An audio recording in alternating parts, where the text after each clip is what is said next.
पान का पत्ता और बोध आपस में जुड़े हुए हैं क्योंकि ये एक न्यूरोलॉजिकल उत्तेजक बल्कि तंत्रिका उत्तेजक है।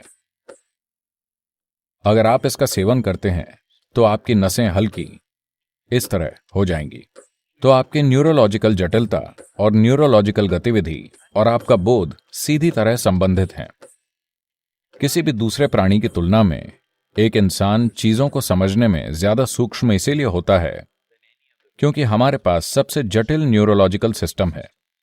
दरअसल बाकी किसी भी प्राणी की तुलना में आपको बेहतर सुनना चाहिए, आपको बेहतर देखना चाहिए, आपको बेहतर सूंघना चाहिए, लेकिन शहरों में रहते हुए ये चीजें नीचे आ गई हैं। अगर आप प्रकृति में रहते होते तो ये चीजें बहुत ही सतर्क होती। बस यूं ही आप ज्यादातर प्राणियों से सूंघने, देखने, सुनने, हर चीज में कई ज्यादा बेहतर होते, मगर ये नीचे आ गई हैं क्योंकि शहरी समाज में रहने पर देखने वाली, सुनने वाली और सूंघने वाली सभी क्षमताओं पर बहुत ज्यादा प्रभाव पड़ता है। उस वजह से ये एक तरह से कम होती चली गईं। वरना अगर कोई व्यक्ति प्रकृति में रहता है तो उसकी पांचों इंद्रियां उच्चतम स्तर की होती हैं। क्योंकि हमारे पास सबसे जटिल न्यूरोलॉजिकल सिस्टम है, उस पर थोड़े से उछाल से आप स्वाभाविक ही समझने लगते हैं। इसलिए बोध के लिए जो भी उपकरण इस्तेमाल किए जाते हैं उनमें हमेशा एक पान का पत्ता होता है। वेथलाई निश्चित ही वहां होगा। इसलिए देवी, हनुमान और कई दूसरे देवी देवताओं को हमेशा इस विशेष पत्ते से ढका जाता है और फिर इस पत्ते का इस्तेमाल किया जाता है। देखिए, कोई भी चीज जब किसी को छूती है तो वो एक छाप छोड़ती है। अभी आप यहां बैठे हैं, अगर हम आपके जाने के बाद आपके कुत्ते को लाते हैं तो उसे पता होगा कि आप कहां बैठे थे, हाँ या ना? नहीं, मैं ये नहीं कह रहा कि आप इतने बदबूदार हैं, लेकिन कुत्ता पता लगा लेगा, है ना?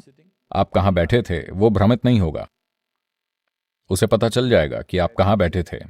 इसका मतलब है कि कुछ आपने छोड़ा है। इसलिए किसी भी संपर्क में आप हमेशा कुछ छोड़ते और कुछ लेते हैं। इसे ही हम ऋणानुबंध कहते हैं। यही कारण है कि एक योगी जो विकास करना चाहता है, एक योगी जो तरह तरह के प्रभावों से भ्रमित नहीं होना चाहता, वो आमतौर पर शारीरिक संपर्क से बचता है। और अगर आप उससे हाथ मिलाने की कोशिश करते हैं तो वो ऐसे करता है क्योंकि अनावश्यक संपर्क जरूरी नहीं है। यूं ही ये आपके बोध को भ्रमित कर देगा। निर्भर करता है कि आप क्या करना चाहते हैं। अगर आप इंसानों से संपर्क के लिए बेताब रहते हैं तो आप जिसे भी देखते हैं जाकर उसे पकड़ लेते हैं। लेकिन अगर आप अपने भीतर अच्छे से हैं, आप देख रहे हैं कि इस जीवन को बेहतर कैसे बनाया जाए, तो आप कम से कम संपर्क करना चाहेंगे क्योंकि बहुत ज्यादा संपर्क भ्रम पैदा करेगा आपके जीवन को उसके मूल स्वरूप में देख पाने की क्षमता में। अब पान सुपारी या खासकर पान का पत्ता इसे बढ़ाता है। इसलिए देवी से जुड़ी कोई भी चीज हमेशा इससे संबंधित होती है। यह अजीब है, आप जानते हैं, क्योंकि कई भारतीय इस पर लड़ते हैं क्योंकि वो नहीं जानते कि ये क्या है। इसलिए वो सोचते हैं कि उन्हें ये पत्ता देवी की ओर करके रखना चाहिए। नहीं, हमेशा तना देवी की ओर रखें। ऐसा लगता है जैसे ये आपको भेंट किया गया है, लेकिन ये ऐसा ही है, ये आपके लिए है। क्योंकि पान के पत्ते का तना चीजों का बोध करने में सक्षम होता है। सुपारी यानी बीटल और इस पत्ते का इस्तेमाल एक साथ किया जाता है, इसलिए अंग्रेज इसे बीटल लीफ कहने लगे। ये बीटल लीफ नहीं, ये पान का पत्ता है, सुपारी अलग है। तो किसी भी दूसरे पत्ते की तुलना में इस पत्ते में प्रति वर्ग इंच सबसे ज्यादा मात्रा में सूरज की किरणों को सोखने की क्षमता होती है।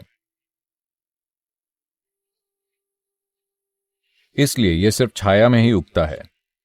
यह सूरज की रोशनी नहीं ले सकता क्योंकि यह बहुत ज्यादा सोखता है।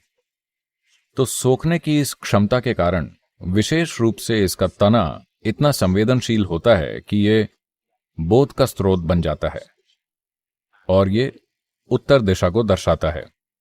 और अगर आप इसका सेवन करते हैं तो यह आपके न्यूरोलॉजिकल सिस्टम को बढ़ाता है, जिसके कारण आपके बोध को भी। और अगर यह देवी के संपर्क में है, यानी इसका तना देवी की ओर है, तो ये देवी के जो भी गुण हैं ये उन्हें भी सोख लेता है और तब आप इसे अपने सिस्टम में डालना चाहते हैं। यही उद्देश्य है। या फिर लोग इसे यूं ही अपने शरीर पर लगा लेते हैं। कुछ लोग इसे अपने मणिपूरक या अनाहत या विशुद्धि में लगाते हैं। ये चीजें ना करें, क्योंकि इसके लिए खास तैयारी की आवश्यकता होती है। लेकिन आप इसका सेवन कर सकते हैं। हर दिन नहीं, कभी कभार अगर आप चाहें, आप इसका सेवन कर सकते हैं। ये निश्चित ही आप देखेंगे कि थोड़ा उछाल लाएगा। ये उत्तेजक है, पर कॉफी या चाय की तरह नहीं। ये उतना ज्यादा तेज नहीं है, पर यह काम करता है। अगर आप भारी खाना खाते हैं और उसके बाद पान का पत्ता खाते हैं, तो आप देखेंगे कि यह आपको सोने नहीं देगा, लेकिन आप ज्यादा उत्तेजक महसूस नहीं करेंगे। न्यूरोलॉजिकल सिस्टम में हल्की सक्रियता आती है। तो इसका उपयोग लंबे समय से किया जा रहा है। और पान के पत्ते की यह भी एक परंपरा है। इसे कभी भी लंबाई में नहीं फाड़ना चाहिए, क्योंकि पान के पत्ते की रीढ़ बहुत महत्वपूर्ण होती है। आपको इसे लंबाई में नहीं फाड़ना चाहिए। अगर आप इसे बांटना चाहते हैं, अगर आपका पत्ता इस तरह है, तो आपको इसे इस तरह से काटना चाहिए, लेकिन इसे इस तरह कभी ना काटें।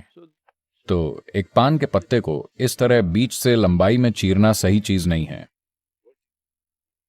घरों में ऐसा कभी नहीं किया जाता। अगर आप इसको शेयर करना चाहते हैं, तो आप हमेशा इस तरह से आधा करें, क्योंकि शायद यह बस एक कहानी है आपको बताने के लिए, लेकिन जरूरी बात यह है कि पत्ते का सबसे महत्वपूर्ण हिस्सा रीढ़ है। इसलिए अगर आप इसे किसी के साथ बांटते हैं, तो उन्हें भी तने का टुकड़ा मिलना चाहिए। अगर आप इसे ऐसे फाड़ते हैं, तब या तो यह आपको मिलेगा या उन्हें, दोनों को नहीं मिल पाएगा। तो जब आप इसे इस तरह आधा करेंगे, तब एक तरह से रीढ़ या तना दोनों को मिलेगा। तो यही वजह है कि पान का पत्ता और देवी बहुत जुड़े हुए हैं, क्योंकि दोनों बोध के लिए हैं। दोनों ही मानवीय बोध को बढ़ाने के लिए हैं।